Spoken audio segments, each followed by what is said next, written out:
Olá, pessoal! Está começando mais um episódio do Open Mind Talks. É um prazer te receber aqui para a gente contar histórias inspiradoras. E hoje eu vou conversar aqui com o Ricardo Amaral. Ele é vice-presidente comercial e marketing da Hughes. Vai falar sobre carreira, vai falar sobre tecnologia, inovação e também sobre liderança. Se liga aí que está começando mais um episódio do Open Mind Talks. Open Mind Talks com Lúcio Júnior. Sejam bem-vindos a mais um episódio aqui do Open Mind Talks. Eu sou Lúcio Júnior, eu sou CEO do Open Mind Brasil e meu papel aqui é conectar pessoas, trocar ideias, trazer histórias que inspiram o nosso público. Afinal de contas, o Open Mind já está aí há quase 6 anos conectando líderes da cadeia produtiva, diretores e presidentes das maiores empresas do Brasil. E para mim é um papel muito prazeroso fazer amizades todos os dias e também aprender. Todas as vezes que eu escuto a história de um executivo aqui, eu aprendo, eu me inspiro e eu espero que você também aproveite esse momento aí de troca. Afinal de contas, são diretores das maiores empresas do Brasil que estão disponibilizando tempo para poder trocar conhecimento e também experiências. E tudo isso aí custa caro, né? Tempo é dinheiro, experiência também, e são pessoas muito generosas nesse compartilhamento. Já se vão aí mais de 70 episódios ao longo de quase 3 anos e eu venho aprendendo muito com essas pessoas que vêm aqui em São Bernardo do Campo. É aqui que é o escritório do Open Mind, a nossa sede, né? E aqui que a gente recebe diretores e presidentes de grandes empresas. E o Open Mind está aí, né? A gente, em 2024, nosso podcast foi eleito o melhor do Brasil na categoria negócios e empreendedorismo. Está aqui o nosso troféu, que é orgulho para nós. E isso quer dizer que o trabalho que a gente vem fazendo é um trabalho de qualidade e o nível das pessoas que estão vindo aqui também é um nível altíssimo. Então, eu me orgulho e agradeço a você que está acompanhando aí todos os dias os nossos episódios. E quero pedir a você que está entrando aí pela primeira vez, não sei se você está acompanhando pelo YouTube, não sei se você está acompanhando pelo LinkedIn ou assistindo a reprise, escutando a nossa reprise no Spotify, mas eu quero te pedir para seguir a gente nessas plataformas, porque assim se você vai ter acesso aos melhores conteúdos aí e a pessoas de altíssimo nível. Bom, pessoal, se você também está entrando agora, quero contar um pouco sobre o trabalho do Open Mind.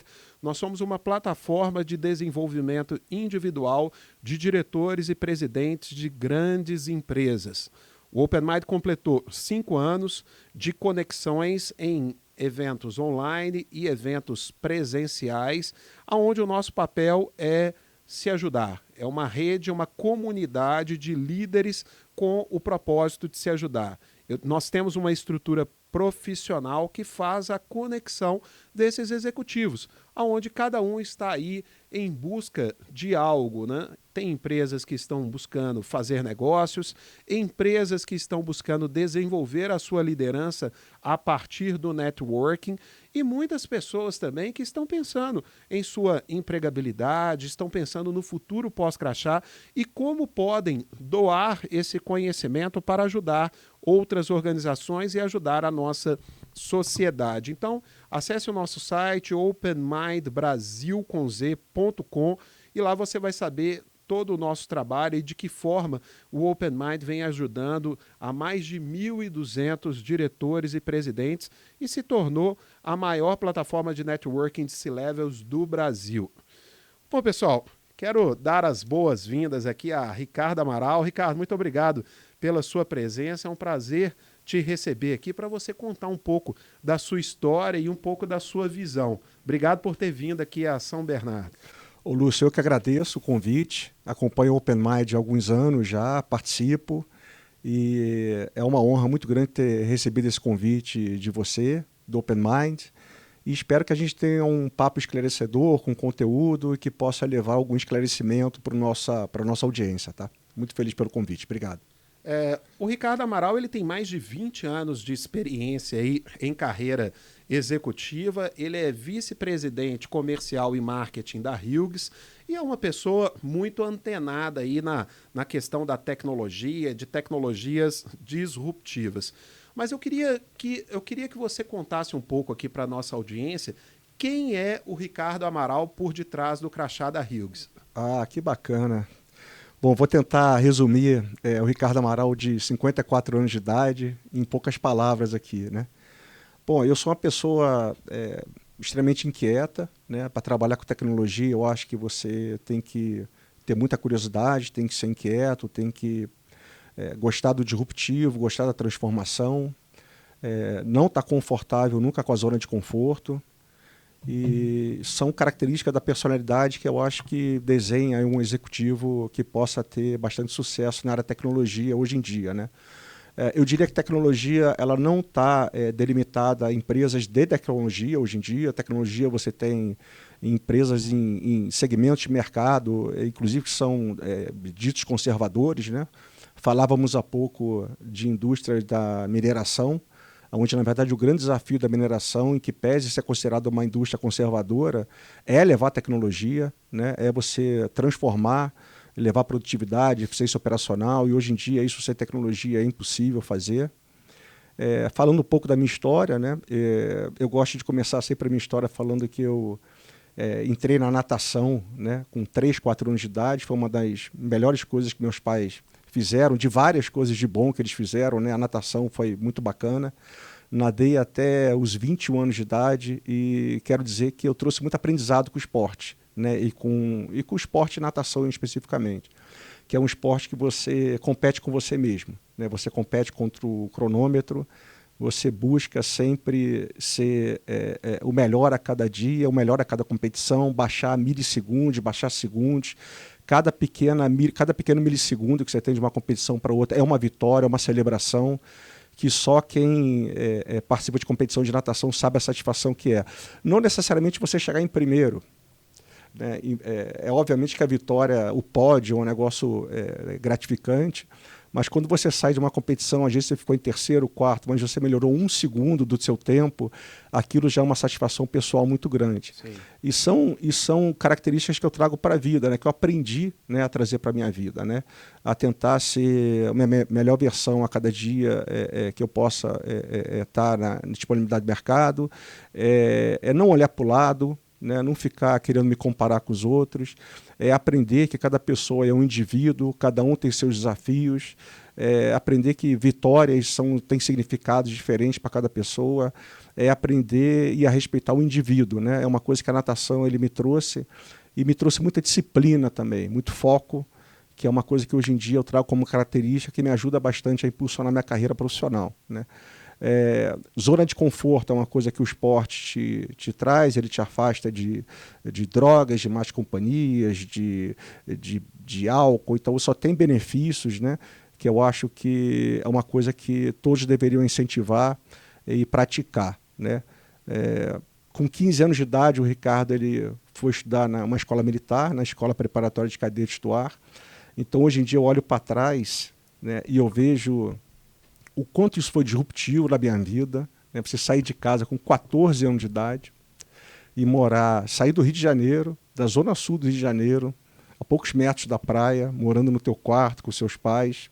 Da zona de conforto, né? Na total zona de conforto. Tudo bem, você tem a natação, tem o esporte, né? Tem a escola que você frequenta, mas aquela vida controlada, né? Aquela vida confortável, e de repente você vai morar em Barbacena.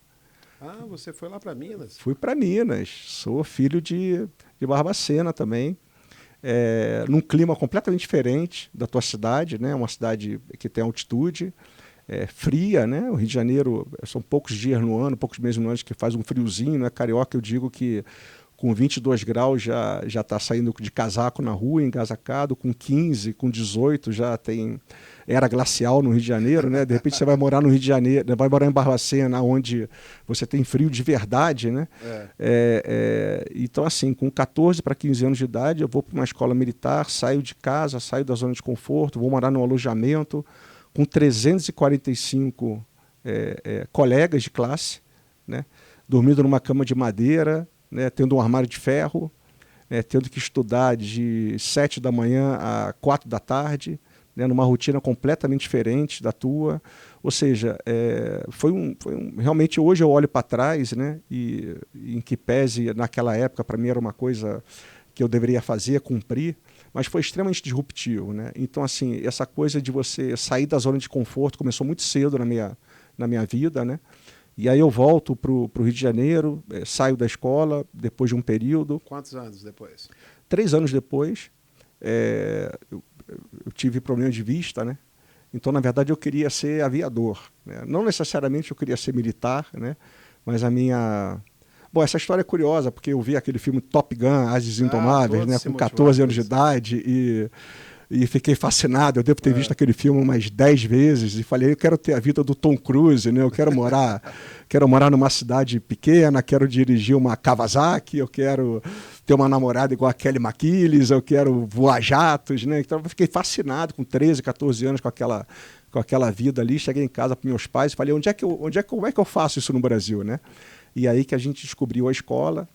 E aí o meu grande sonho, que era ser aviador, com um problema de vista, eu não consegui realizar. E aí a carreira militar ela ficou para trás. Mas as amizades elas continuam até hoje. Impressionante a irmandade que é, né? Você morar, é uma aproximação muito forte, né? Você morar dentro de um alojamento, todo mundo ali na faixa etária de 13, 14, 15 anos de idade, né? É uma amizade muito forte que até hoje eu mantenho, né? E a gente preserva, né? Em que pese ter passado quase 40 anos disso, né? Bem bacana. Muitos já estão na reserva, alguns estão na ativa ainda, com muito orgulho, alguns estão indo a Major Brigadeiro agora, né? E de vez em quando a gente está em Brasília ali, anda em reuniões ali no Ministério da Defesa, da Aeronáutica, volta e meia cruza com um, com o outro, e é sempre uma celebração muito grande quando a gente se encontra, né? Mas aí eu saí da faculdade, fui fazer faculdade de engenharia.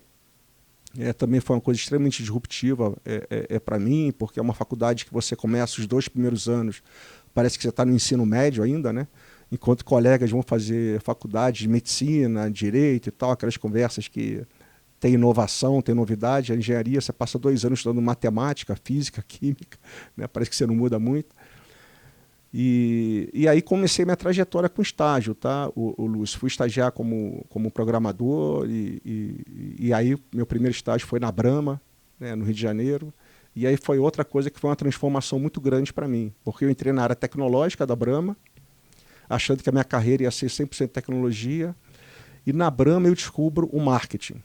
Na Brahma eu descubro a venda, né, que para mim era uma coisa... Eu não tinha a menor noção do que era marketing, do que era venda, né? A Brahma era uma empresa, antes da Ambev, né, que ela respirava marketing, respirava venda. Estava no meio daquela campanha número 1, né, vocês vão lembrar da seleção brasileira, né, e tal, o Bebeto, parecia aquela musiquinha. Tinha até musiquinha, né? Mais um e tal, né? E foi justamente nessa época que eu fui estagiar na Brahma e conheci o mundo de marketing. E toda a campanha da Brahma era divulgada internamente para os colaboradores, né? E eu olhava aquilo ali com uma admiração muito grande, né? Eu falava, eu quero ser isso aqui, né? Eu quero trabalhar com isso. Como é que eu faço para trabalhar com isso, né? Mais uma transformação na minha vida, né? E aí eu fui estudar, fui me aculturar, fui ver como é que eu conseguia trabalhar com isso. Aí saí da Brahma, fui estagiar na Souza Cruz também, que foi uma outra escola de marketing, vendas que eu tive. Fui trabalhar dentro da área de inteligência de marketing da Souza Cruz, onde eu tive contato com grandes profissionais de mercado, que foi um aprendizado muito grande para o início da minha carreira, tá? Paralelamente a isso, já namorava a Renata, né, minha esposa, estamos casados há 25 anos, são 9 Bodas anos... de prata. Fizemos 25 anos de casado esse ano. Parabéns. E foram 9 anos de namoro antes do casamento, né? Então, se eu totalizar, eu tenho mais tempo de vida com ela do que sem ela, né? Temos uma família muito unida, eu tenho 2 jovens adultos dentro de casa, um com 24, um com 22 anos de idade, o Rodrigo e o Alexandre, onde é um desafio muito grande, né? Como pai, a gente é pai muito jovem, não vem com manual, não vem com guia, né? de como cuidar dos seus filhos, né? e a gente vai aprendendo, a gente erra muito, a gente acerta muito pouco, na verdade, e olha para trás e fala, caramba, se eu tivesse a chance de recomeçar agora, talvez eu fosse um pai muito diferente, né, se levasse o conhecimento de hoje em dia. Mas você vai aprendendo em pleno voo, que também é um aprendizado que você traz para o mundo corporativo. Né? Quer dizer, eu costumo falar, às vezes as pessoas mais jovens olham para mim e falam, estou inseguro, não sei o quê. Eu falei, não tem desafio maior do que ser pai. Não tem desafio maior do que ser gestor da tua casa, gestor da tua família. Responsabilidade. Responsabilidade, né? Aprendizado e tal. Então, se você encara essa jornada, você vai encarar qualquer jornada aqui dentro. Né? Você foi pai com quantos anos? Fui pai em 2001, eu estava com 30 anos. 30 anos, jovem. Rodrigo nasceu, tinha 30, Alexandre nasceu, foi logo 1 ano e 10 meses de diferença. Alexandre nasceu, tinha 32, mas você é muito jovem. Uhum. A diferença de idade da minha esposa para mim são 3 anos, ela é mais jovem que eu ainda. Uhum. E a gente foi aprendendo junto, né? Erramos, acertamos, mas sempre tentando fazer o nosso melhor, né? Então, assim, esse é o Ricardo, uma pessoa que teve a oportunidade de trabalhar em grandes empresas, né? Comecei a carreira na Brahma, que foi uma escola fantástica, de vendas, marketing, enfim, muito ousada, né? Muito desafiadora de mercado, disruptiva. Então, fui forjado nessa cultura, né? E trago isso, meu DNA tem isso aí, trago isso até hoje nos desafios que eu encaro na minha carreira. É uma mistura interessante, né? Engenharia com vendas e marketing, né? Uma pessoa de planejamento, de projetos e cálculos e, ao mesmo tempo, com uma habilidade de comunicação e de negociação. Isso eu acho que é uma junção perfeita. Mas hoje você está como vice-presidente comercial e marketing na Hughes. E conta para nós aí um pouco desse desafio, né? O que é a Hughes e um pouco do seu desafio aí liderando essa área. O desafio é enorme, né? E não poderia ser diferente, tá? Eu costumo falar dentro da empresa que na hora que você achar que você tem tudo controlado, se aposenta, né? Eu acho que a sensação de você não ter o controle de tudo, de você achar que está faltando alguma coisa, de achar que tem uma coisa incompleta, esse é o alimento do executivo, né? É aquela vontade que te faz ainda trabalhar, se mover para frente. E esse é o desafio que a gente tem na Hughes, na área comercial e na área de marketing, né? Eu voltei para a Hughes, na verdade, já tive passagens anteriores pela empresa, voltei em 2019, né, para a empresa. É uma empresa de 57 anos de Brasil. Eu sou suspeito para falar da Hughes porque tenho uma admiração enorme por essa empresa, pela trajetória dela. Ela é uma empresa extremamente disruptiva, que se renova. Você imagina uma empresa de 57 anos, né? Como é que ela sobrevive isso hoje em dia sem ser extremamente inovadora, né? E se reinventando o tempo todo, né? Então a empresa ela chegou aqui no final dos anos 60 no Brasil para a construção das primeiras frotas de satélite brasileiras. Né? Então ela foi convidada naquele projeto de expansão de telecomunicação no território nacional. Lembrando, pessoal, que o território nacional, o Brasil é um continente, né? O Brasil é metade da Europa. O Brasil, se você pegar todos os países da América Latina e juntar, é o território brasileiro. Então, é um território extremamente desafiador, não só do tamanho dele, né? Mas da geografia dele, né? Você tem praticamente todos os ecossistemas do Brasil, você tem uma floresta muito grande, uma população lá espalhada, e como é que você leva a telecomunicação para esse país gigante, né? Então, a Hughes ela foi chamada para esse desafio no final da década de 60, para a construção das primeiras frotas de satélite. Então, ela entregou as 2 primeiras frotas de satélite, o BrasilSat A1, A2, A3, A4, B1, B2, B3, B4. Ela se estabeleceu no Brasil nos inícios dos anos 70, né?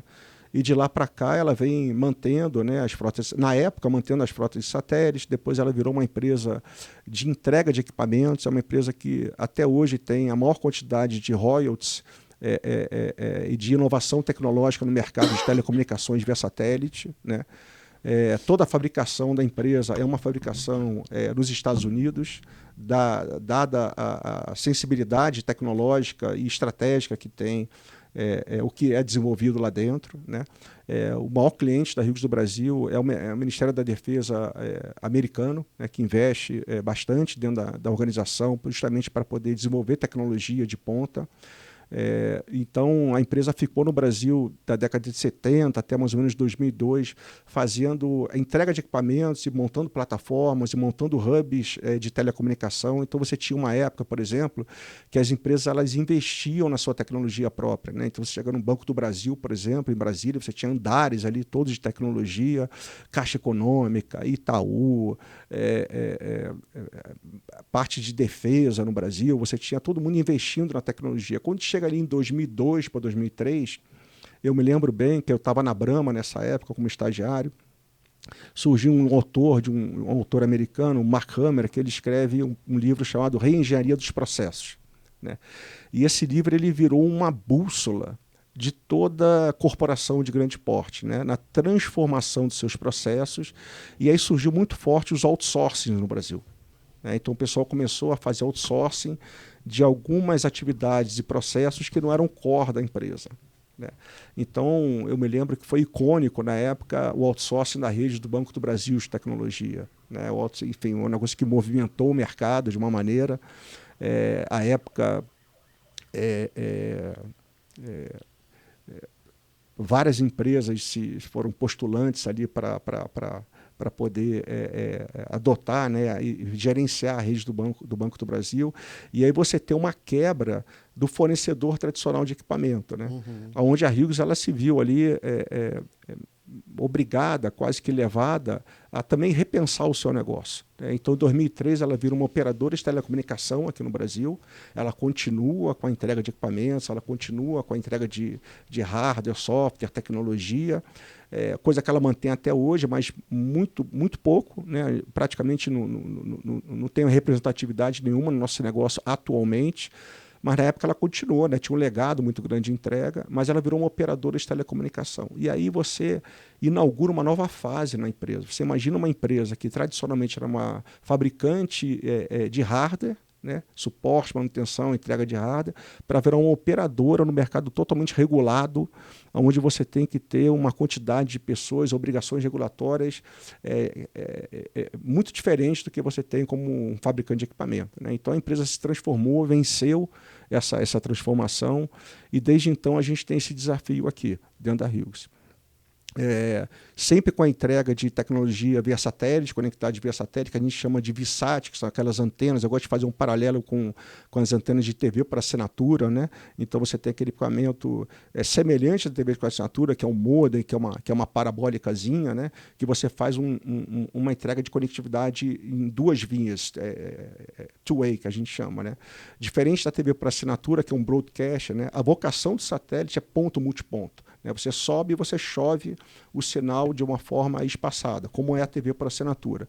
Quando você vai na conectividade, o desafio é de você chover o sinal, mas voltar com ele também, tá? Então essa é a inovação, vamos dizer assim, na internet via satélite, onde a Hughes ela abraçou essa tecnologia e ela virou líder de mercado. Como tudo que ela se propõe a fazer, ela assume uma liderança. Mas isso também tem seu tempo, tem sua vida útil, né? Como tudo, você tem um momento de adotantes iniciais, depois você tem um voo cruzeiro, depois você tem uma queda da tecnologia e você tem que se transformar, né? Então a empresa, em 2016, ela abre uma unidade de negócio consumer, que a gente chama de business to consumer, cria um produto HughesNet, que é um produto de acesso à internet via satélite, que é um produto de prateleira transacional, que teve... Para o público geral, a marca conhecida porque atende às pessoas físicas, né? A marca HughesNet ela foi bastante popularizada no Brasil por causa que é uma marca de consumidor final, uma marca de pequena e média empresa, teve uma adesão muito grande na área rural, sobretudo no Brasil, então a comunicação muito orientada para esse tipo de mercado, e é um produto de sucesso. Um produto de sucesso que a empresa teve para a unidade de negócio de consumidor. Sim. Mas a empresa e a unidade de negócio ao qual eu sou responsável, que é B2B, que é a Enterprise, né, é a empresa tradicional da Hughes, que está há 57 anos no Brasil, né? Então você tem esse mercado de Enterprise se transformando, né, uma necessidade de crescimento muito grande, né? E o mercado tradicional de satélite, ele começa com a expansão das redes de fibra, com a expansão dos ISPs, né, com a expansão das operadoras, ele começa a ficar nichado. Né? Você tem as frequências de banda de satélite cada vez mais nichadas, cada vez mais orientadas para negócios específicos. E como é que o executivo que lidera uma unidade de negócio dessa consegue transformar o negócio para manter o negócio fora do mercado de nicho, aumentando receita, aumentando faturamento, aumentando mercado. Né? Como é que você faz um negócio desse? Né? Foi quando a empresa, por volta de 2021, 2020, ela resolve pivotar, né? Ela vai dar um cavalo de pau no reposicionamento. E desde então a gente vem trabalhando no reposicionamento de mercado, passando para deixar de ser uma operadora de telecomunicação via satélite exclusivamente, continuamos sendo uma operadora de telecomunicação via satélite, mas não mais exclusivo, passamos a ser uma integradora de rede e agora migrando também para a integração de borda, de soluções, né? Fazendo uma movimentação de 180 graus. Né? E aí você tem uma série de desafios em cima de planejamento estratégico, vários pilares que a gente cria a partir dessa orientação de mercado diferente, reposicionamento, e a execução disso tem sido meu desafio ao longo desses últimos 4 anos dentro da Hughes. Né? Você tem um mercado tradicional, você tem uma equipe de vendedores que é limitada, né? Você tem um ciclo de venda de enterprise que ele varia aí de... Mais longo, né? Você tem um ciclo de venda de projetos, né, de alto valor adicionado que varia de 9 meses a 2 anos, 18 meses, dependendo do setor que você se desafia a entrar. Até o setor é estratégico. Né? Se você está disposto a levar 2 anos para fechar um negócio, quer dizer, que tipo de pipe você tem que ter para você estar disposto a levar 2 anos negociando um contrato para fechar. Fico imaginando um relacionamento, né? De você acompanhar aquelas tratativas aí durante tão longo tempo, né? Não, desafiador. E no mercado extremamente competitivo, né? Então, quer dizer, quando a gente se propôs a fazer essa movimentação, esse reposicionamento, a gente, no primeiro projeto de rede privativa que a gente entregou, a gente ganhou o prêmio Anatel de Excelência, né? Que foi uma rede da Eneva, né? A gente publicitou esse case de negócio no mercado. Daí, Lúcio, o que me faz acreditar no sucesso da empresa, nesse reposicionamento que a gente vai ter, é na qualidade do recurso humano que a gente tem dentro da Hughes. Sabe aquela situação que você olha e você vê um vácuo ainda que pode ser preenchido, né?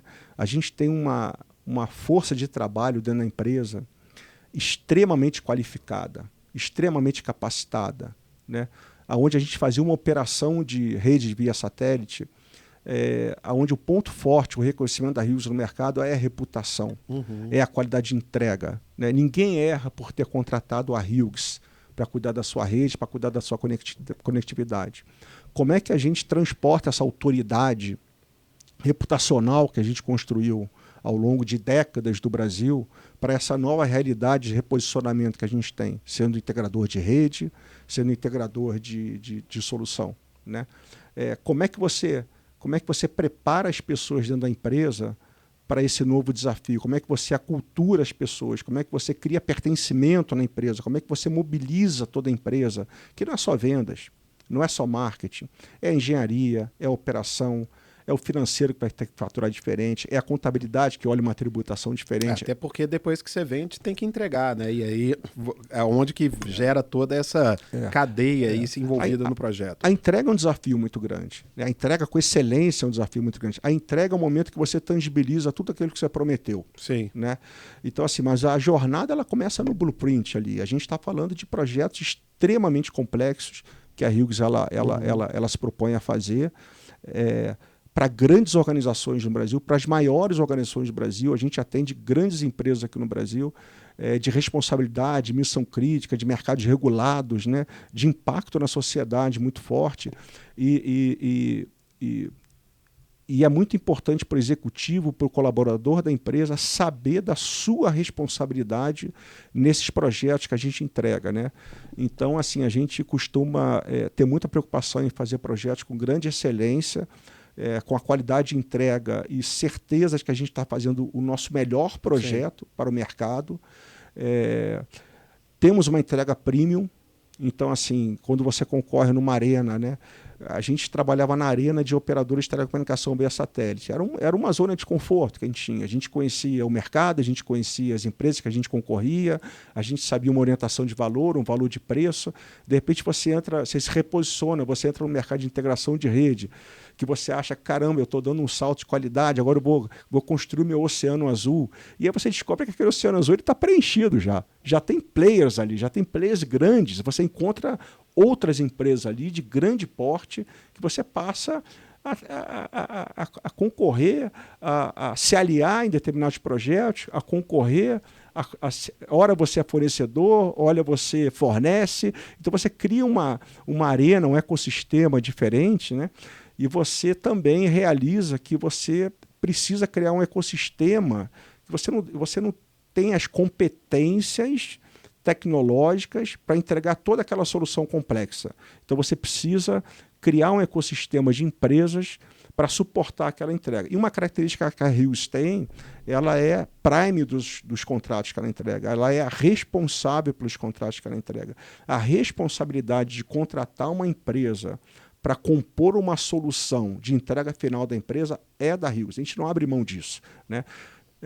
A gente já viu muito casos no mercado que, quando dá algum problema na entrega da solução, né, ninguém é culpado. Né? Se você tem várias empresas entregando, né, um joga a culpa no outro, etc. A Hughes ela não gosta disso. A Hughes ela é responsável por contratar tudo, montar a solução e fazer uma entrega. O responsável para as entregas é a Hughes. Entendi.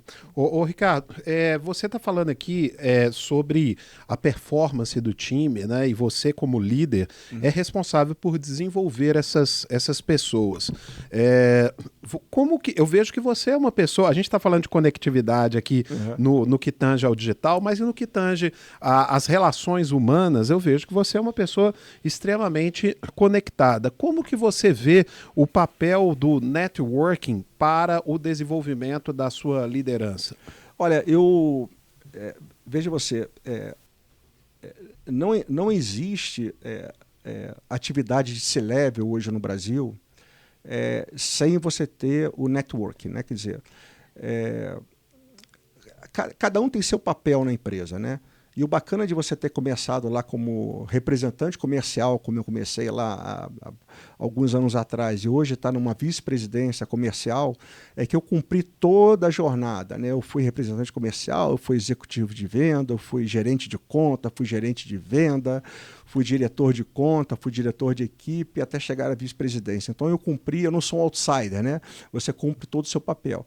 E quando você cumpre toda essa jornada de vendas, você percebe que nas fases dessa jornada, cada um tem a sua responsabilidade maior, né? E hoje, como C-level, eu acho que a forma como eu mais consigo ajudar a minha equipe e a minha empresa são nos relacionamentos de alto nível, né? É no networking, né? É conhecendo as empresas as pessoas que fazem a liderança do mercado, né? Veja, no final do dia, o que a gente está preocupado é o melhor para a nossa empresa, né? Então, assim, uma proposta de valor, uma proposta que vai levar benefícios para a nossa organização é o que importa. Contudo, você confiar nas pessoas e conhecer as pessoas que dirigem, que lideram as empresas que você está trabalhando, é um plus, né? É uma coisa que adiciona na certeza de que você está contratando a empresa certa. É muito confortável você fechar um grande negócio sabendo que você tem um telefone, um celular que você pode acessar, qualquer não conformidade que você possa ter. Então, assim, o network ele dá um rosto para aquela organização. Podemos, então, entender que o futuro ele não é técnico, ele é relacional? Eu diria que o futuro é uma equação, né? E para ela ser uma equação e não uma inequação, né? Você tem um termo que tem uma parte ponderada muito importante, que é o networking, sem sombra de dúvida, né? Eu acho que as empresas ela é formada por indivíduos, né? são as pessoas que fazem a empresa. Quando você fala de uma empresa como a Rios, que tem alta reputação, que tem responsabilidade, excelente entrega, na verdade, a tradução disso são das pessoas que estão fazendo aquele trabalho ali dentro. Quer dizer, para você falar, eu entrego com excelência, que você tem pessoas de excelência. Sem dúvida. Dentro da sua empresa, né?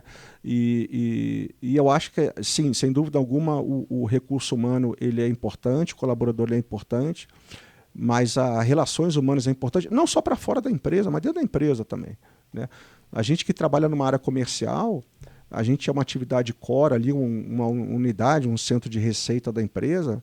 Só que o vendedor sozinho ele não faz nada, né? Eu costumo falar para a minha equipe comercial que o contribuidor individual o vendedor de contribuidor individual é o maior exercício de liderança que existe, né?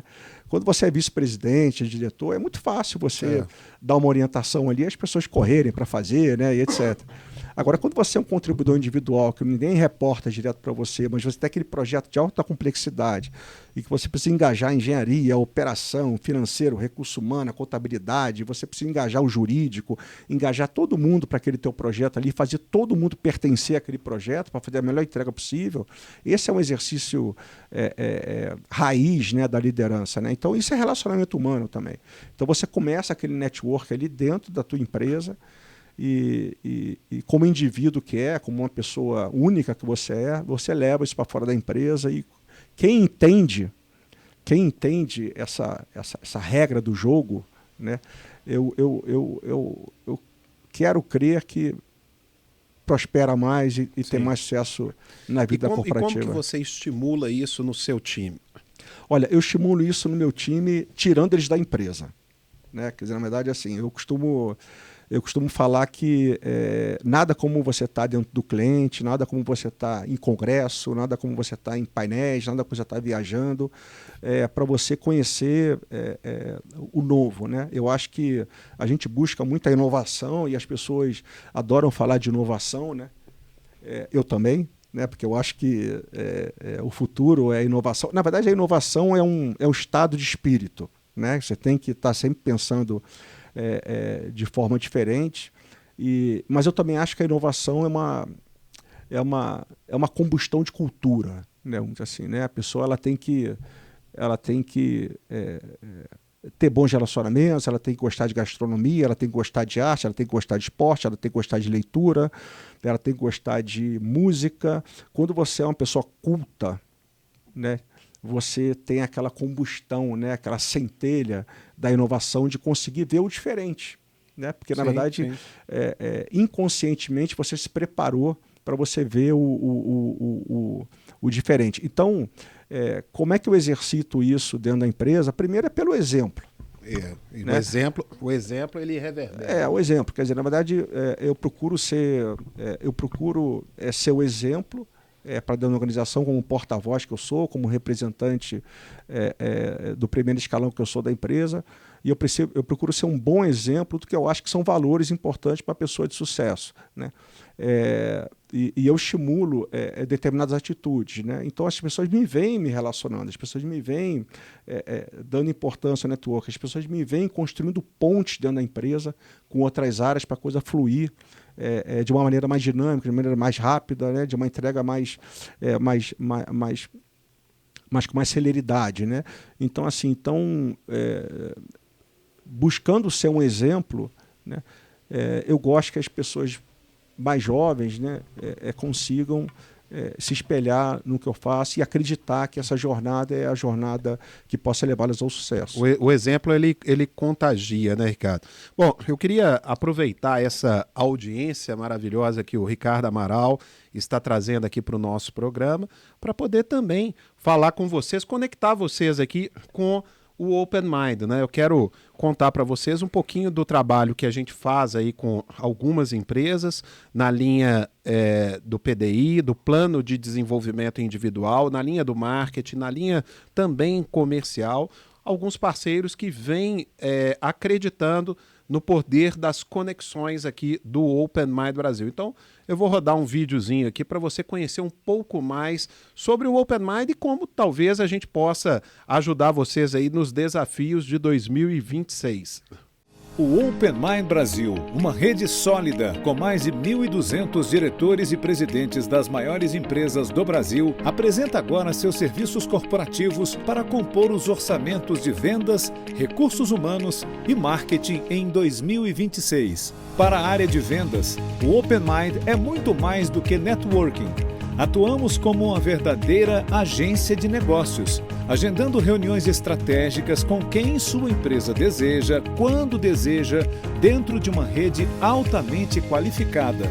Isso significa produtividade comercial, funil de oportunidades ampliado e, acima de tudo, resultados concretos. E esse contato com as empresas, né, a gente poder levar os nossos serviços direcionados para empresas, o Open Mind nos ajuda bastante, né? Abrir portas para clientes dentro do Open Mind. Que uma ferramenta como o Open Mind, ela gera um brilho nos olhos das pessoas internamente e o networking vai muito além desse tempo aqui que a gente acaba dedicando. Eu acho que o Open Mind se conecta com essa filosofia, né? E com essa ideia, nesse sentido de ter uma interação com segmentos distintos e poder falar o mercado de forma mais ampla, gera muito valor para a Luft. Para a área de recursos humanos, oferecemos o Plano de Desenvolvimento Individual da Alta Liderança, um programa contínuo de 12 meses que promove engajamento, aprendizado e trocas de alto nível entre executivos de diferentes setores. Uma solução prática para diretores de RH que buscam desenvolver, reter e inspirar seus principais talentos, conectando-os ao mercado. E tem alguns investimentos de longo prazo que a gente não deixa de fazer. Primeiro é em gente, a gente não deixa de investir em ter os melhores talentos, nos treinamentos. O Open Mind, por exemplo, aqui para a Cinti, eu coloquei 8 executivos do Open Mind, no Open Mind, porque relacionamento e networking faz parte do nosso planejamento aqui. Um diferencial enorme, inclusive, nós colocamos isso como um benefício para os executivos que nós contratamos. A gente já colocou como uma ação padrão dentro do PDI a Open Mind. A gente consegue ter trocas e ampliar o olhar e ter aprendizados muito interessantes a partir de experiências de outros segmentos. A gente teve isso já comprovado com o grupo que está participando hoje. Cada vez mais para baixo da organização.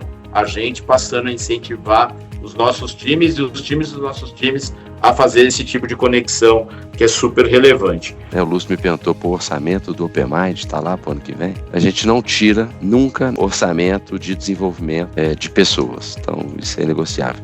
E para a área de marketing, o Open Mind abre espaço para exposição de marca em um calendário exclusivo de mais de 30 eventos anuais, entre almoços estratégicos, painéis e fóruns temáticos.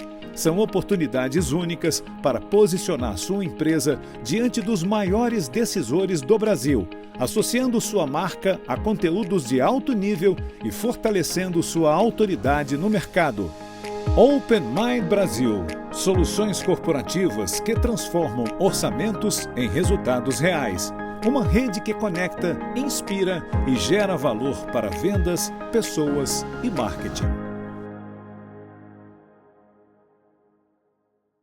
Ô, Ricardo, o que a conectividade via satélite representa para o futuro do Brasil? Olha, a conectividade via satélite para um país como o Brasil, tá, ela vai sempre ter uma representatividade e inclusão muito forte, né? Quando você olha, por exemplo, o mapa de telecomunicações brasileiro, você vê uma orientação de cobertura de fibra onde você tem uma alta densidade populacional e poder aquisitivo. É natural. Né? E aí você vê, por exemplo, o Nordeste muito forte no litoral, com conectividade. Quando chega na região Sudeste, que você tem São Paulo, Rio, Espírito Santo, Minas, que é uma região que tem uma representatividade do PIB muito forte, ela enraiza de uma forma mais densa. E quando você chega no Sul, que você tem 3 estados também bastante desenvolvidos, o interior bastante desenvolvido, ela enraiza, mas ela enraiza menos, né? E você tem uma área centro-oeste, norte, noroeste brasileira, onde você tem uma fortaleza de PIB muito forte, mas uma densidade populacional menor, né? E aí algumas regiões que você tem densidade populacional menor e um baixo poder aquisitivo, né? O que é a pior equação que tem para uma operadora levar fibra, né? Fazer um crescimento de expansão de telecomunicação. E aí que entra o satélite, né? O satélite ele é a garantia de conectar todo o território nacional, né?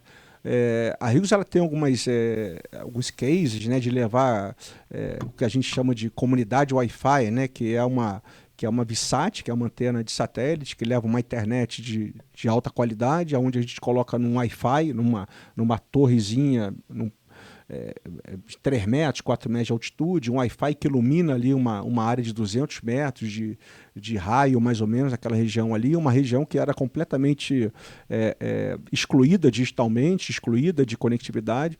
E você vê, Lúcio, empreendedores nascendo ali. Você vê pessoas que têm a oportunidade de levar teu artesanato, de levar sua música, né? de receber cultura. É uma transformação muito grande. A gente tem na nossa página do LinkedIn alguns vídeos desses cases, né? Que é muito gratificante você trabalhar numa empresa que consegue promover essa inclusão. Então o satélite, sim, ele tem a sua missão. O DNA da Hughes é um DNA de satélite, né? Eu costumo falar internamente, que nesse momento que a gente está de reposicionamento, integrador de rede, integrador de solução, hoje grande parte do faturamento da área de enterprise da Hughes, ela não é de conectividade via satélite, é cada vez menos, inclusive, tá? E quando a gente pensa numa missão de uma empresa que se reposiciona dessa forma, né, que se reconstrói para ficar antenada, para ficar uma empresa continuando a prosperar, né, no mercado, né, como a Hughes ela tem feito nesses 57 anos de Brasil, né? Se reinventar o tempo todo, né? Para continuar sendo pioneira, vamos dizer assim, na liderança, na vanguarda tecnológica. Como é que você descreve essa missão da empresa nessa hora, né? E é interessante, Lúcio, que a gente quando começa a pensar assim, o que é a Hughes Enterprise agora nessa nova fase, né? Fala, se é uma integradora de solução, com entrega, com excelência, você começa a ter aqueles manifestos que você começa a criar, e aí você olha os manifestos e vai falar assim, caramba, mas isso cabe para a empresa A também, isso cabe para a empresa B, dá um desconforto muito grande quando você descreve esse momento novo, né? E você fala, caramba, mas isso cabe para A, cabe para E, cabe para C, como é que eu sou único, né? Como é que eu crio uma personalidade única para o mercado, né? E aí quando você olha a Hughes, é uma empresa ímpar, porque ela tem o DNA dela de telecomunicação via satélite. Então quando você fala que você é uma integradora de solução, com todos os predicados que uma integradora de solução tem, mas que você tem um DNA de satélite, de telecomunicação via satélite, é só a Hughes que tem, né? Então, assim, é muito interessante ver o quanto nunca vai deixar de ser importante a conectividade via satélite um país como o nosso. O satélite ele chega onde o 5G ainda não chega, né? E o Brasil é um país com muitas características rurais, né? Do campo. E aí tem até a propaganda, né? Que o agro é tech. Mas para o agro ser tech, ele tem que ter conectividade. Então eu vejo realmente uma importância grande da conexão via satélite. Na sua visão, o que hoje o campo ensina para a cidade em termos de tecnologia? Olha, o Lúcio Hughes, ela tem atuado fortemente no mercado de agronegócio, tá? Esse ano a gente participou como protagonista lá da AgriShow, né, em Ribeirão Preto. É um grande evento. É um grande evento, né? É o maior do setor, né? É o maior do setor. Você tem vários eventos de agro, né, no Brasil acontecendo. Todos os meses tem, em diversas cidades do Brasil, mas a AgriShow, ela de fato, a AgriShow de Ribeirão Preto, né, que acontece final de abril, mais ou menos todo ano, ela é um marco, né, nesse mercado. Então a gente esteve lá, esse ano a gente esteve lá, a gente teve stand, né, ano que vem também estaremos lá, né, então a gente tem estudado bastante, tem se preparado bastante para esse mercado de agro. E o que eu posso dizer para você é que esse mercado de agro,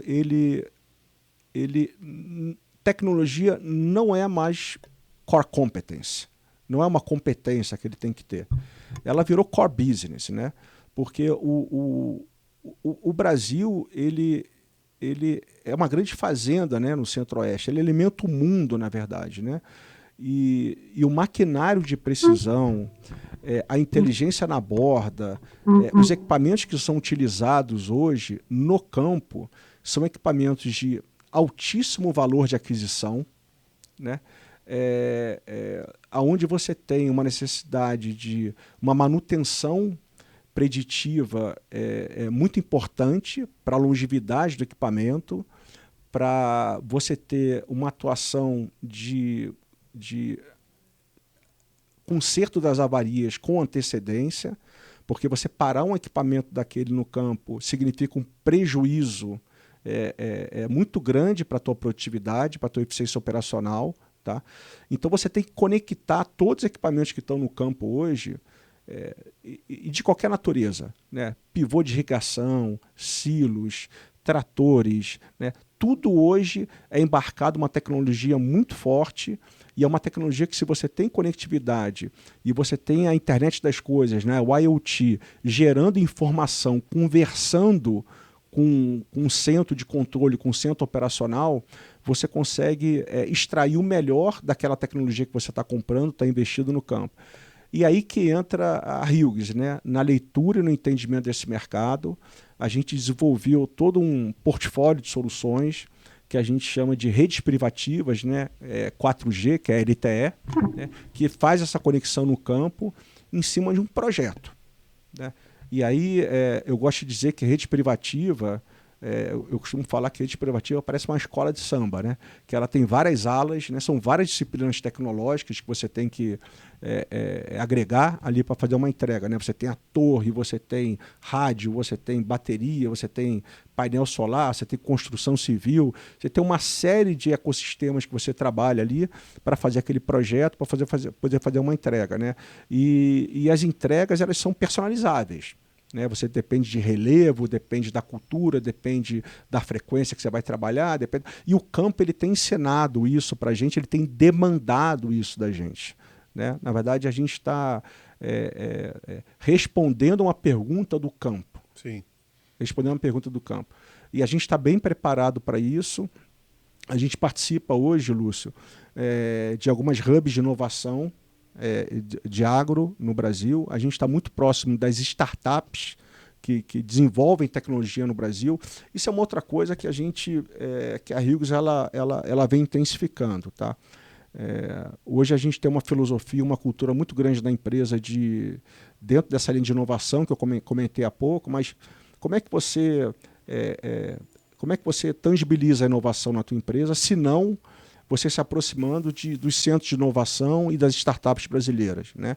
Então hoje a gente tem uma proximidade muito grande com essas startups. Aí é um outro capítulo, assim, é um aprendizado enorme trabalhar com startup no Brasil. Você pode trabalhar desde aquela startup que você vai ser um venture, e você vai trabalhar com uma startup que já tem um produto pronto, uma startup que tem um produto pronto que você tem que dar mentoria para a turma mais jovem, né? Não é qualquer jovem que aceita a mentoria. Então, assim, é um aprendizado. A gente está no meio dessa jornada hoje em dia. A gente está vivendo um mundo de uma nova economia. Uma nova economia, e a gente resolveu se inscrever nesse mundo, participar desse mundo de forma protagonista, né? E a gente está fazendo isso. Hoje a gente tem uma equipe dentro da Hughes que trabalha só inovação, que é uma turma que ela é apartada da operação, porque se ela entrar na operação, ela entra naquele roda-moinho ali do dia a dia, do cotidiano, e aí não faz a missão dela, que é estar olhando o mercado, né? Que é estar olhando, são os famosos olheiros, né? Então é uma turma extremamente preparada, capacitada, uma equipe sênior, né? Que roda o Brasil, que roda congresso, que roda startup, que roda hubs de inovação, né? E traz todo esse conhecimento para dentro da nossa organização na hora dos projetos. Então hoje a gente está nessa trajetória muito gostosa. Olha, para mim tem sido um prazer, uma alegria trabalhar com startups, com hubs de inovação, conhecendo toda... Rapaz, olha, eu vou falar um negócio para você, Lúcio. A gente está conhecendo um Brasil que que a gente não conhecia. Pelo menos quem está aqui em São Paulo, na Faria Lima, em grandes centros do Brasil, grandes cidades, esse Brasil que desenvolve tecnologia de ponta. Você chega em determinadas startups, você tem aquela turma com monitor aberto, com frontboard projetado, colando capacitor virtualmente, desenvolvendo tecnologia com frequência, antenado com tudo de mais moderno que tem no mundo, prototipando no Brasil, mandando produzir milhares de componentes daquele na China, antenado com o que acontece no globo, conectado com o que acontece no globo, né? Que hoje você consegue com a tecnologia, né? Tá antenado e produzindo tecnologia de ponta, produzindo software, né? Isso está no Brasil, está disponível para a gente. Sim. Né? E é só ir lá buscar, desenvolver, né? Então, isso é que a gente está fazendo hoje, né? Para trazer essas inovações. E a conectividade, ela traz essa oportunidade desses negócios se desenvolverem, né? Ô, Ricardo, queria propor aqui um ping-pong aqui de alguns temas interessantes que eu queria que a gente, nessa reta final aqui do nosso podcast, a gente passasse, né? Mas, na sua visão, conectividade, isso é poder ou seria direito? Olha, conectividade é direito, né? Quer dizer, na verdade, refletindo aqui sobre a tua pergunta, né? Quando você fala poder de uma forma de empoderamento, né? Empoderamento, conectividade, né? Quer dizer, você não está excluído digitalmente, né? Você não está excluído da sociedade hoje, né? Hoje você, sem estar conectado, você está fora. Pode ser por opção também, né? Tem muita gente que prefere estar num detox, dos radares, tecnológico, né, como diz o outro. Tá num detox tecnológico, né? O que também não é uma má ideia de vez em quando, né? A gente uma saúde mental, às vezes, quando o excesso se desconectar um pouquinho. Mas porque a gente está naquela fase da hiperconexão também e tá o tempo todo ali olhando o celular, né? E etc. Sim. Esses dias eu saí de casa sem um celular, dá até uma ansiedade, né? Você fala, caramba, né? Alguém está me ligando, alguém está me procurando. E aí talvez venha a segunda pergunta, né? Na sua visão, o que é estar realmente conectado? Olha, veja, conectado, para mim, ela é um conceito, um significado que transborda a tecnologia, né? Eu acho que você está conectado, você está com a leitura em dia, né? Você está aprendendo constantemente, você está antenado com o que a academia está produzindo, né? Eu sou uma pessoa muito devoradora de cultura, de leitura, né? Eu acho que o conhecimento é um alimento da alma, né? Eu acho que eu fico, a cada dia que eu não aprendo, né? Que eu não leio, que eu não... Eu acho que eu estou morrendo. Quando eu passo um dia sem conhecer alguma coisa nova, sem me provocar e tal, eu acho que a gente sente uma sensação que você está ficando para trás, você está morrendo. Então, isso para mim é ser conectado, né? É um conceito que transborda a tecnologia, né? Sim. E na sua visão, o que é mais difícil? Conectar máquinas ou conectar pessoas? Conectar, o ser humano é sempre um animal complexo, né? Então, assim, eu gosto de falar que quando eu fiz o mestrado na PUC do Rio de Janeiro, né, tinha uma cadeira lá que era cultura e poder nas organizações, né? É matéria letiva, mas que eu me inscrevi. Eu não olhei a ementa.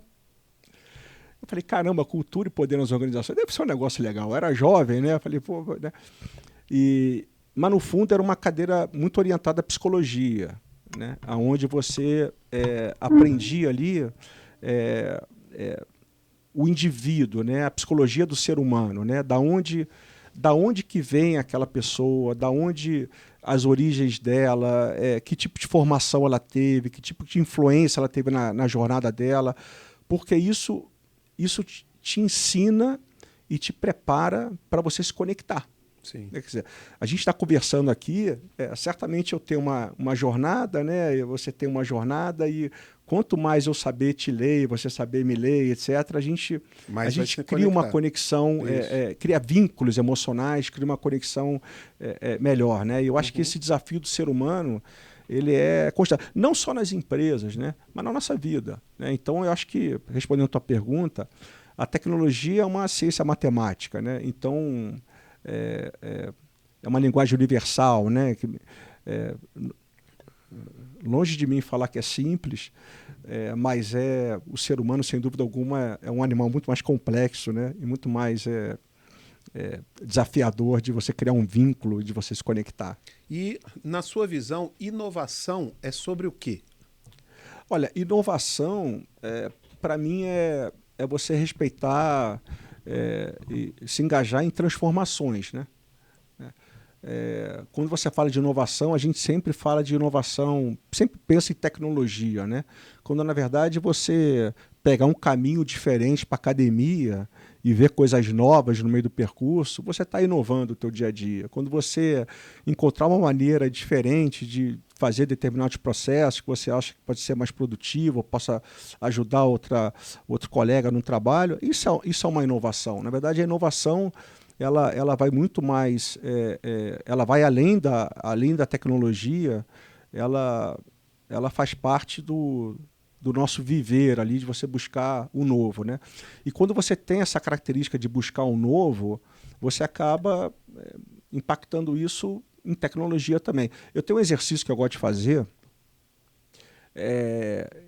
que eu acho que, de alguma maneira, me ajuda a pensar diferente, né?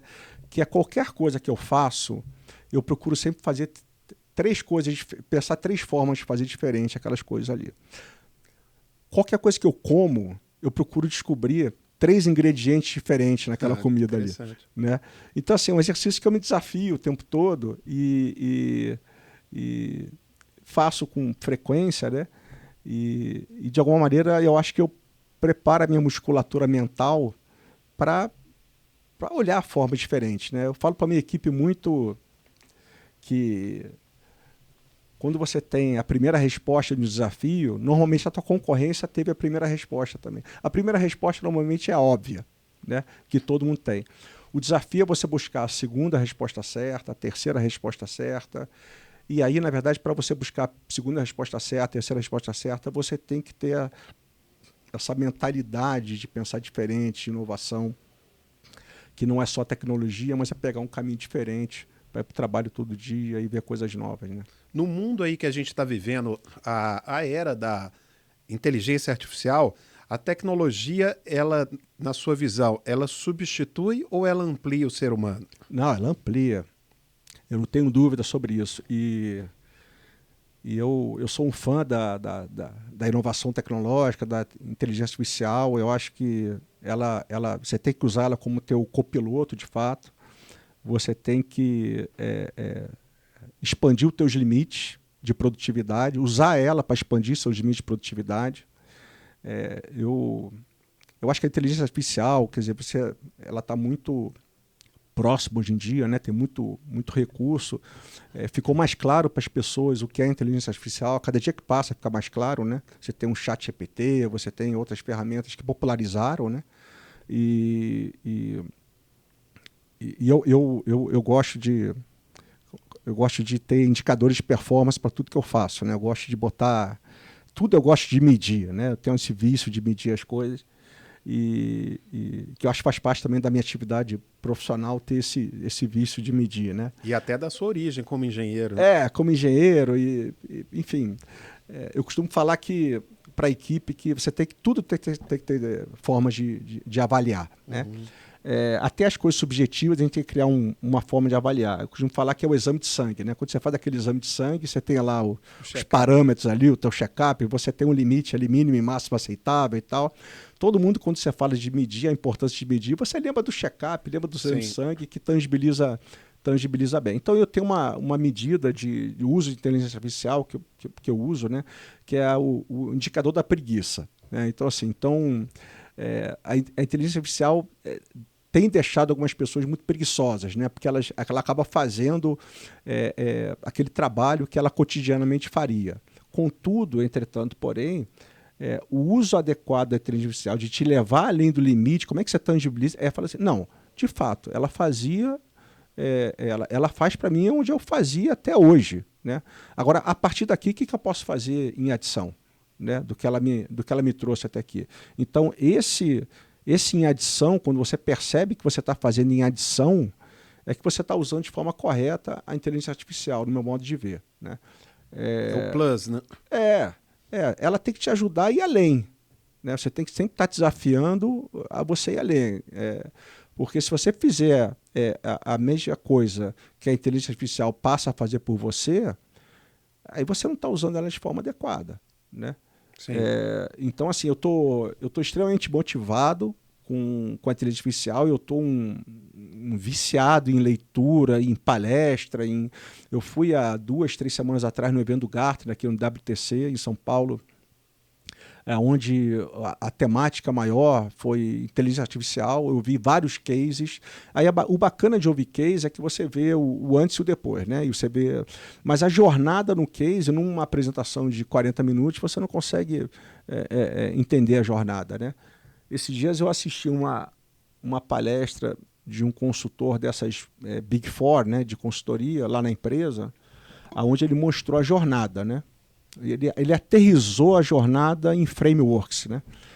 E aí é muito bacana quando você entende os benefícios, o antes, o depois, e como é que você cria o blueprint e aquela jornada na tua organização. Então, eu estou extremamente motivado, incentivo. A gente tem um desafio dentro da empresa de intensificar o uso de inteligência artificial. Tem que tomar os cuidados, né, de uso da inteligência artificial, com informação sensível, enfim, tem uma série de coisas que a gente está nessa jornada de aculturamento também da organização, tem uma preocupação muito grande com isso, mas ela usada de forma adequada, sem dúvida alguma, é um salto de qualidade e produtividade que a gente não pode deixar de usar. Na sua visão como gestor, né, como líder, networking é sorte ou é estratégia? É estratégia. Networking é um pilar estratégico. Dentro dos meus pilares estratégicos hoje que eu tenho da minha área, um deles é um KPI de networking, né? Eu não posso... o meu primeiro nível de reporte, eles têm que ter um relacionamento de mercado, né, para poder ajudar a equipe. Né? Então hoje eu cobro isso deles, né? Escrevi uns 4 aqui no Open Mind, né? Quer dizer, hoje a gente tem 8 diretores da Hughes, tem 2 vice-presidentes da Hughes no Open Mind, tem 8 diretores da Hughes no Open Mind, porque a gente reconhece a importância do relacionamento de mercado, né? E veja, relacionamento não é você... A gente pensa em relacionamento corporativo, a gente sempre... A primeira coisa que vem à cabeça é benefícios comerciais, né?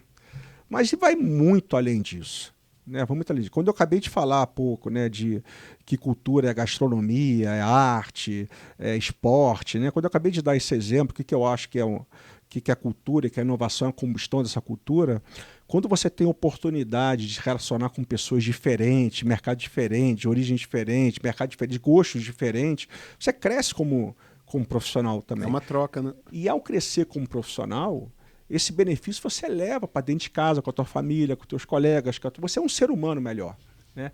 Lúcio, eu estou numa fase da minha vida que eu tenho 2 propósitos, né? Um é o autoconhecimento. Eu busco realmente me conhecer a cada dia que passa mais para poder contribuir mais para as pessoas que eu me relaciono. Para mim é importante crescer com feedback, crescer com com terapia, enfim, tudo que possa me ajudar a ter um autoconhecimento. E o outro propósito que eu tenho é transformar a vida das pessoas, né? Você chega numa fase da tua carreira, de nível de experiência que você tem, etc. E você olha os mais jovens, você olha as gerações mais novas e tal, você olha e fala, cara, eu tenho que deixar um legado para isso aí. Eu tenho que... Não é possível que toda essa oportunidade que eu tive na minha vida de aprender um monte de coisa, eu quero agora, né, preparar as pessoas, eu quero transformar retribuir para a sociedade. Eu quero voltar para a minha empresa, para as pessoas, eu quero impactar positivamente as pessoas que relacionam comigo. Então são 2 propósitos que eu tenho hoje na minha vida, né? E como é que você faz isso sem você entender a importância do relacionamento, né? Quer dizer, é super importante, né? Eu prezo muito por isso e invisto cada vez mais nesse movimento, não para benefício somente profissional, mas benefício como ser humano que quer aprender com o diverso, né? Na minha visão, o futuro daqui para frente ele vai ser híbrido, né? É um híbrido entre tecnologia e humanidade, né? E a conversa aqui foi excelente, porque você é um executivo de tecnologia, de conectividade e, ao mesmo tempo, com esses valores humanos e com essa conexão humana muito forte. Então, a gente falou aqui hoje, no nosso podcast, de 2 tipos de conexões. A conexão do satélite, conectando os rincões brasileiros, as grandes segmentos de atividade, o agro, a mineração e etc. Mas também você falou bastante sobre conectar pessoas e inspirar pessoas através do exemplo, através das relações mesmo humanas. E na minha visão, Ricardo, eu acho que não poderia ter uma conversa mais proposital aqui numa rede de relacionamento do que a gente trazer um executivo de uma empresa de conectividade, de tecnologia, falando também de conexões humanas, né? E como se conectar de forma genuína. Então, na minha visão, essa 1 hora que a gente passou aqui nesse podcast foi inspiradora, né? Eu tenho certeza aqui que a nossa audiência também gostou bastante. E os Open Minders que estão aqui também nos acompanhando têm a oportunidade de interagir com o Ricardo mais e mais vezes aí em nossos eventos. Então, Ricardo, queria que você deixasse aqui uma frase, né, ou algo final para a nossa audiência aqui que te acompanhou ao longo desse episódio. Ô, Lúcio, eu vou te falar uma coisa, nem passou 1 hora já? Voa, né? Dizem que quando a conversa é boa, passa rápido. Passou 1 hora, eu nem percebi que passou 1 hora. Obrigado, eu queria agradecer o convite do Open Mind, o convite do Lúcio, para estar falando um pouco da nossa carreira, da nossa trajetória, das coisas importantes que eu considero que eu aprendi ao longo desse. Espero que tenha sido esclarecedora, de benefício para todos que ouviram, né? E a mensagem que eu tenho aqui para deixar é: vamos ser felizes, né? Vamos fazer o que a gente gosta, vamos buscar o equilíbrio na vida, de saúde, de esporte, de trabalho, né? Vamos ser um ser humano, procurar ser um ser humano melhor a cada dia e contribuir para a nossa sociedade. Obrigado. E quem quiser te seguir aí nas redes sociais, aí, como é que te encontra nas redes? Você está no LinkedIn, no Instagram? Como é que faz? Eu tô no LinkedIn, tá? Meu LinkedIn ele é aberto, né?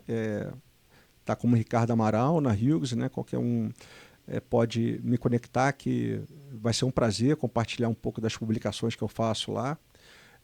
O Instagram eu tenho também, mas ele é mais pessoal, né? Tem umas coisas mais de família, eu não costumo deixar ele aberto não, mas o LinkedIn vai ser um prazer, a gente pode se conectar lá por mensagem e se falar à vontade.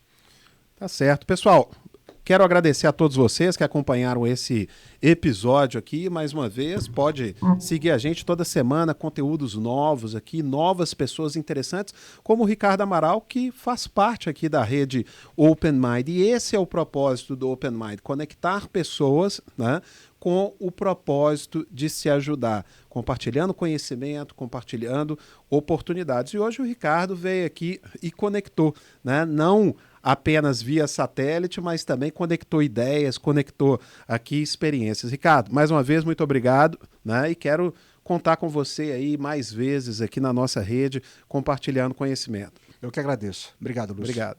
Valeu, pessoal. Open Mind Talks com Lúcio Júnior.